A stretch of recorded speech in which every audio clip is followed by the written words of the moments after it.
এক ছেলের গার্লফ্রেন্ড খুব কান্না করতেছে।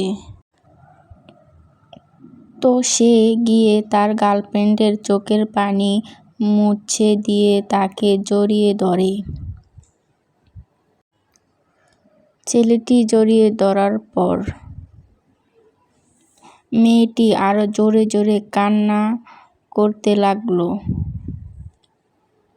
ছেলেটি অবাক হয়ে প্রশ্ন করলো, আবার কাঁদছো কেন? মেয়েটি বলল, আমার প্রতিটা চোখের পানি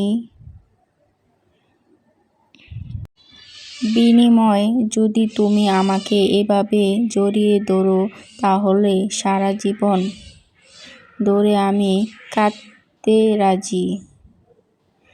এটাই সত্যিকারের ভালোবাসা।